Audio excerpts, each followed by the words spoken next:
Hi friends, and welcome to Life with the Irwins, and today I am starting a new video where I figured that since I love baking, I love cooking when it turns out right. There are so many recipes online that you can try, and it's very intimidating to see what recipes are good out there and which ones are not.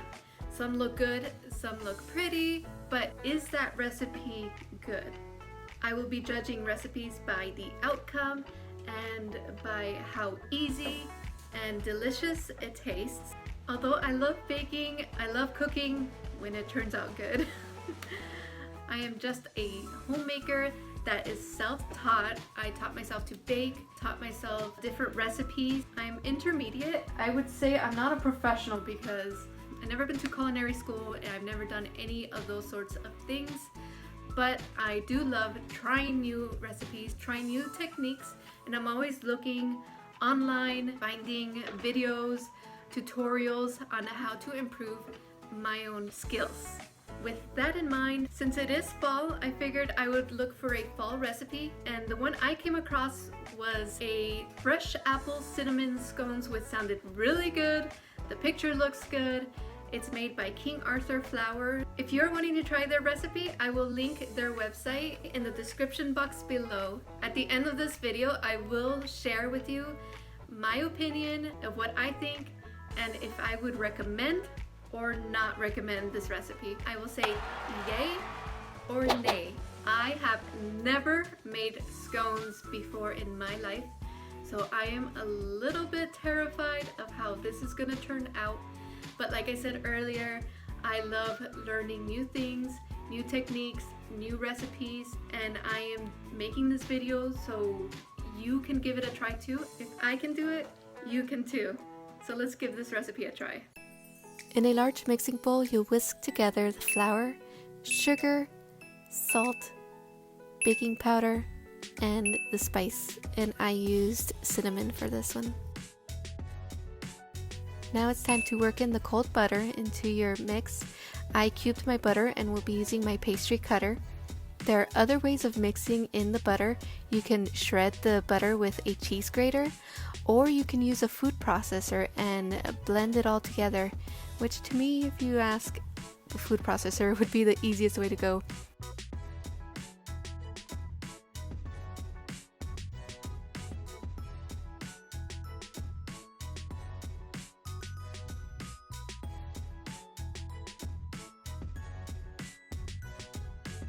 Stir in the chopped apples and cinnamon chips. I didn't have cinnamon chips, so I used what I had in hand, which is the white chocolate baking chips and toffee bits. I figured you can't go wrong with white chocolate chips and toffee with cinnamon and apples together. Am I right? So in a separate bowl, you will whisk together 2 large eggs, 1 teaspoon of vanilla, and half a cup of applesauce.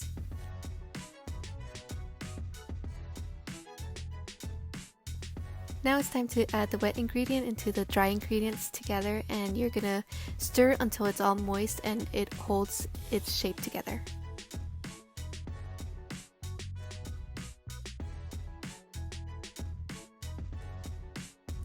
I found this part of the recipe really hard because it was hard to mix the dry ingredients with the wet ingredients with the spatula, so what I did is just took the spatula down and started using my hands and made it so much easier. So I would recommend just using your hands.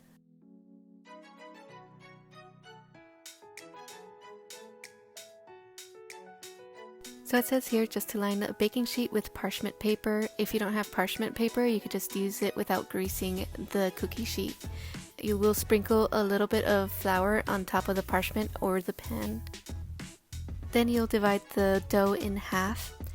Gently pat and round each half to a 5-inch to 5.5-inch circle and about 3/4 inch thick.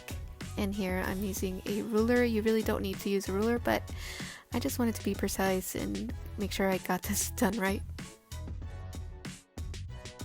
Here I'm just making the topping and getting it ready, just stirring cinnamon and sugar together, and about to brush the scones with milk. I used milk. They said you can also use water, but I think milk sounds better than water on my scones.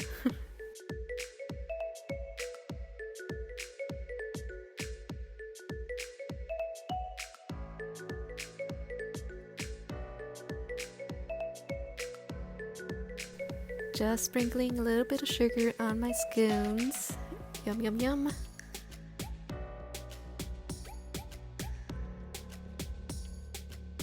And let's just dump the whole thing on there. So it says here, using a knife that you've run under cold water, slice each circle into 6 wedges. Here I realized I goofed up on the first round. I cut it wrong. But anyway, let's just use that and see what happens. Let's say that's just a little tester. And so the second one I was able to make the 6 wedges and then 8 wedges on my first round. And here I'm just spreading the scones half an inch apart. Freeze the scones for 30 minutes uncovered and then preheat the oven to 425 and bake it for 18 to 22 minutes.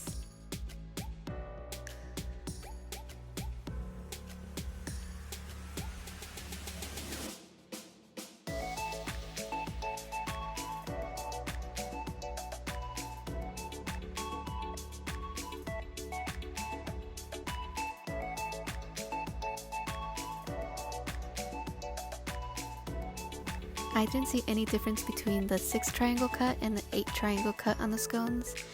So far, so good.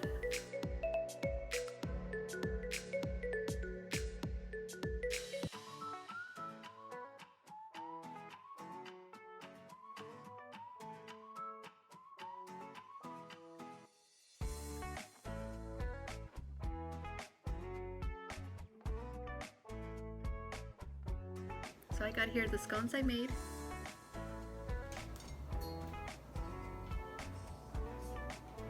I think it looks good. Now for the taste test.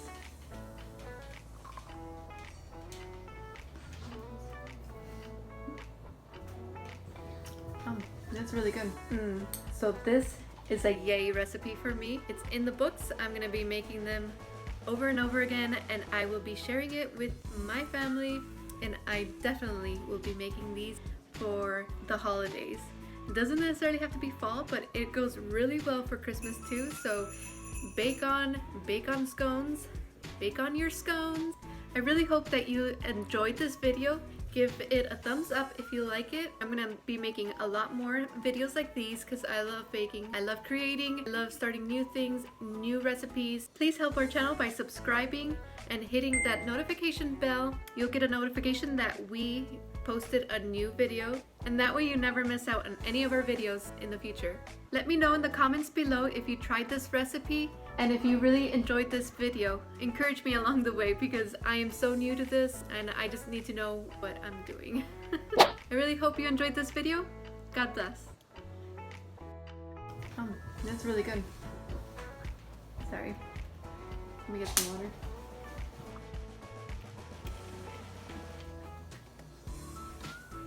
It's on their website if you want to, and I'll make sure I